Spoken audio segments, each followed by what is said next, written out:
Hi everyone, welcome back to our channel Super Easy. Friends, इस video से पहले हम लोगों ने दो वीडियोस और कवर किए हैं जहाँ पे हम लोगों ने 1786 से पहले जितनी भी एक्ट्स थी like your regulating act, your amending act, Pitt's India act, उन सबको कवर किया है. You need to first go and see those videos और फिर आप आगे आके यहाँ से कंटिन्यू करिए for better understanding. So let's continue. Act of 1786.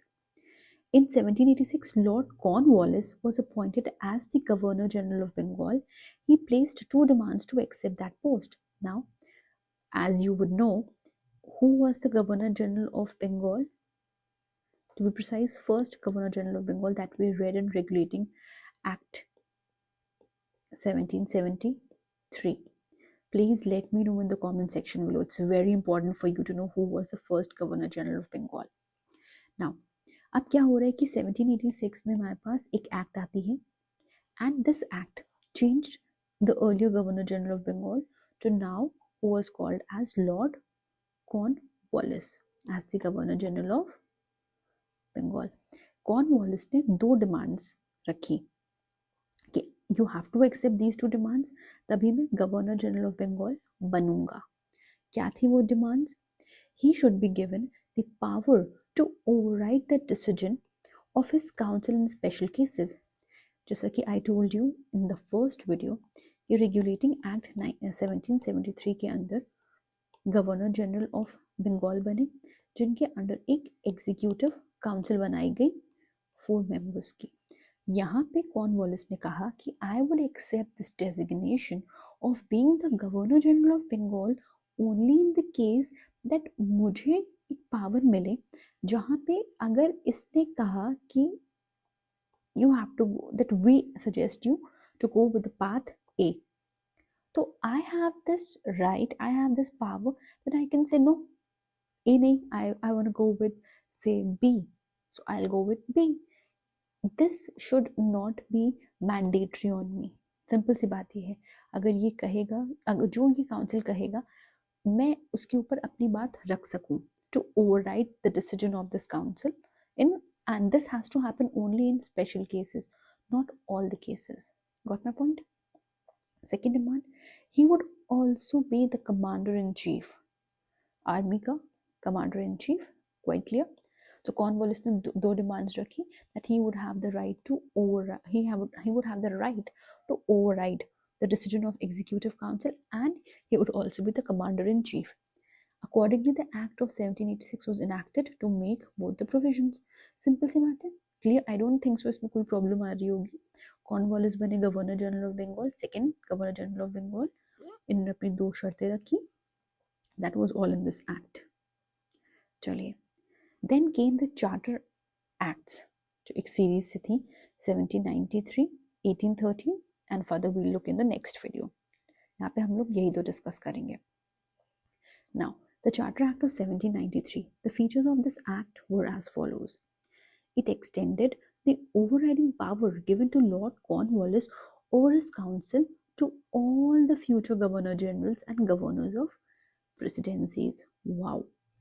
अभी हम लोगों ने इससे जस्ट पहले पढ़ा कि कॉर्नवालिस ने कहा I would have the overriding power. Now this Charter Act of 1793 actually extended कि जितने भी फ्यूचर गवर्नर जनरल्स आएंगे और जितने भी गवर्नर्स हैं प्रेसिडेंसीज के, all have this power that they would override the decision of their executive council. Right? It gave the governor general more powers and control over the governments of subordinate presidencies of Bombay and Madras. As discussed in the first video, Governor Bengal was up and then there was other two presidency subordinate. तो इस act ने, charter act of 1793 ने precisely gave the governor general of Bengal more power of dominating and subordinating these two presidencies of Bombay, pardon me for my writing, and Madras. Got it? It extended the trade monopoly of the company in India for another period of 20 years. Very, very important. Via Charter Act of 1793, जो east India company trade करने के लिए आई थी which was now divided into trade as well as the administrative functions. Now ye trade monopoly extended it for more than 20 years. Sorry, for just 20 years. It provided that the commander-in-chief was not to be a member of Governor General's Council unless he was so appointed. To be precisely concerned about this point, I'd like to say that earlier यहाँ पे उन्होंने कहा था that he would also want to be the commander-in-chief. It was accepted. यहाँ पे बोला गया कि the commander-in-chief was not to be a member of the Governor General's Council unless so appointed. It was only under special circumstances or in the case of demand that the Governor General and Council was to have the Commander-in-Chief as also a designation. ठीक है? It laid down that the members of Board of Control and their staff henceforth to be paid out of the Indian revenues. Very very important. Board of Control था किसके लिए था? For the political and administrative functions. अब इनको और इनके जो staff की सैलरीज जाएंगी, they were paid out of Indian revenues. Indian revenue भी तो आ रहा है. They were basically looking after the revenue, civil and military affairs. तो जो revenue आएगा, their salaries will be paid from the Indian revenues. So let's summarize. See the essence. यहाँ overriding power की बात हुई. यहाँ overriding power को continue किया गया. It would be given to future governor generals and governors of presidencies. Governor general के पास more power होगा with respect to subordinate presidencies. Trade monopoly की specific बात हुई, extended for 20 more years. Commander in chief की जो वहाँ initially बात हुई थी, यहाँ पे बोला गया कि commander in chief has to be specially appointed, right? फिर बात हुई बोर्ड ऑफ कंट्रोल की कि इनकी सैलरीज जो है इंडियन रेवेन्यू से जाएंगी. ठीक है, I hope I am clear. Now let's move to Charter Act of 1813. The features of this act were as follows. It abolished the trade monopoly of the company in India. That is, the Indian trade was now thrown open to all the British merchants. However, it continued the monopoly of the company over trade in tea and trade with China. A very very important point.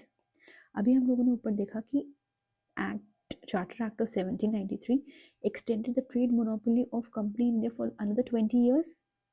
20 years खत्म होते ही abolish कर दिया गया. It said कि अब no, it's not the East India Company which is the only company which is going to come here, which is actually here and it would do the trade solely. बाकी सारे merchants भी हैं, बाकी सारे traders भी हैं. So it gave them the opportunity to come and trade in India, but the monopoly over trade in tea, chai and trade with China was solely with East India Company.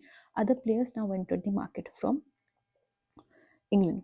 It asserted that the sovereignty of the British Crown over the company's territory of India. जितनी भी हमारी company की territories यहाँ पे धीरे धीरे occupy हो रही थी, अंडर कंट्रोल आ रही थी, उसको बोला गया they are under the British crown. It allowed the Christian missionaries to come to India for the purpose of enlightening the people.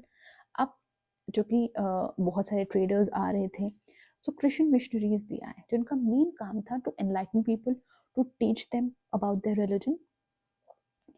It provided for the spread of Western education among the inhabitants of the British territories in India. Christian missionaries आ रहे थे, समझा रहे थे. Eventually, Western education, because the mode of communication was prominently English, तो western education भी धीरे धीरे लोगों को सिखाई गई. It authorised the local governments in India to impose taxes on persons.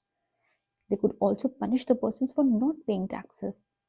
अब इस एक्ट ने बोला कि जो लोकल गवर्नमेंट्स फंक्शन कर रही हैं, they had to pay taxes, they had to impose taxes on persons, और अगर उन्होंने नहीं किया तो दे हैड टू पे a fine. So let's summarize this Act of 1813. जो ट्रेड मोनोपोली पहले यहाँ दी गई थी for 20 years, it ended. जब ट्रेड मोनोपोली एंडेड हुई तो बहुत सारे प्लेयर्स आए. However, for tea and for trade with China, monopoly of East India Company continued. Sovereignty assert हुई ब्रिटिश क्राउन की. क्रिश्चियन मिशनरीज आए एनलाइटन करने पीपल को, उससे हमारी वेस्टर्न एजुकेशन आई, और लोकल गवर्नमेंट्स ने बोला कि आप टैक्स लगाओ पीपल पे, और अगर वो नहीं देते हैं तो punish them. So I hope you enjoyed this video, and for continuing further, do watch our next video. Thank you so much.